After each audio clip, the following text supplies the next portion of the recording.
हरियाणा के medical college में मात्र एक मरीज भर्ती। पीएससी की रिपोर्ट में खुलासा, 37% पद खाली। स्टूडेंट प्राइवेट हॉस्पिटल में कर रहे प्रैक्टिस।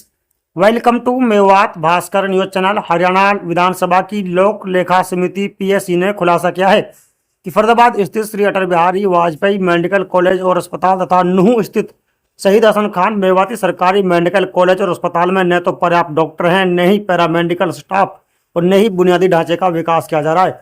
समिति के अध्यक्ष नूंह के विधायक आफ्ताब अहमद ने 17 मार्च को विधानसभा में रिपोर्ट प्रस्तुत की। 15 जनवरी को वाजपेयी मेडिकल कॉलेज और अस्पताल में निरीक्षण के दौरान समिति ने पाया कि वहां केवल एक मरीज भर्ती था।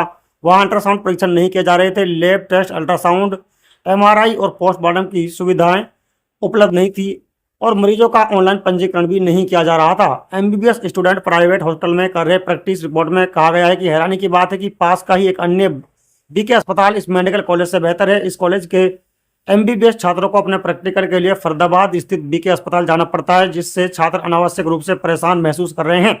पहले यह मेडिकल कॉलेज निजी था। कॉलेज के कामकाज में सुधार लाने के लिए राज्य सरकार ने इसे अपने अधीन ले लिया। ओपीडी में 400 मरीज पहुंच रहे। रिपोर्ट में कहा गया है कि लेकिन सरकार सभी चिकित्सा विभागों को सुचारू रूप से चलाने में असमर्थ रही, साथ ही लोगों को बुनियादी स्वास्थ्य सुविधाएं प्रदान करने में भी विफल रही और अब इस कॉलेज की स्थिति पहले से भी बदतर है।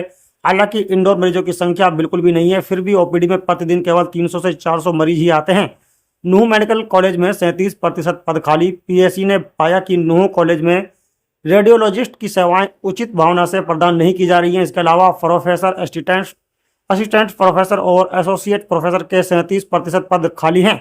रिपोर्ट में कहा गया है कि सीटी स्कैन की रिपोर्ट आने में कम से कम 24 घंटे लगते हैं, जो कि एक बहुत ही गंभीर मामला है। इलाज के लिए अल्ट्रासाउंड आवश्यक है, लेकिन कोई रेडियोलॉजिस्ट उपलब्ध नहीं है, इसलिए रेडियोलॉजिस्ट के बिना अल्ट्रासाउंड नहीं किया जा सकता है। नूंह जिले की तीनों सीटों पर कांग्रेस पार्टी के विधायक हैं। ग्रुप ए के 363 में से 223 पद खाली हैं। समिति की समीक्षा के दौरान विभागीय प्रतिनिधियों ने स्वीकार किया है कि राष्ट्रीय राजमार्गों और अन्य जगहों पर दुर्घटनाओं में सिर की चोटों के मामलों में तंत्रिका विज्ञानियों की सेवाएं आवश्यक हैं। तंत्रिका विज्ञानियों की कमी के कारण ऐसे मामलों को अति विशेषज्ञ अस्पतालों में भेजा जाता है। ग्रुप ए के 363 पदों में से 223 पद खाली हैं और ग्रुप बी के 39 पदों में से 30 पद खाली हैं।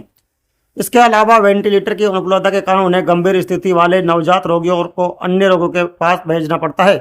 समिति ने चिंता व्यक्त करते हुए कहा कि भारी बेड का उपयोग किया जा रहा है, लेकिन डॉक्टरों, रेडियोलॉजिस्टों और न्यूरोलॉजिस्टों की कमी बनी हुई है। सर्जरी की डेट बढ़ाई जा रही। समिति के अध्यक्ष एक सदस्य ने बताया कि परसों के मामलों में मंडेखड़ा से आए नवजात शिशुओं में से भी कोई जीवित नहीं बचा और वेंटिलेटर की क्षमता बढ़ाई जानी चाहिए। समिति को यह देखकर भी आश्चर्य हुआ कि अधिकांश मामलों में सर्जरी के लिए दी गई तारीखों को बार बार बढ़ाया जा रहा है। इसके अलावा कई एक्सरे और अल्ट्रासाउंड मशीनें खराब पड़ी और अन्य अनावश्यक उपकरण भी गायब हैं। रिपोर्ट में कहा गया है कि छत की हालत कभी भी बिगड़ सकती है, जिससे लोगों के जीवन को खतरा हो सकता है। अब बिगले बस नहीं, फिर जुड़ते हैं इस अपडेट के साथ। हमारे चैनल को सब्सक्राइब करना ना भूलें। धन्यवाद।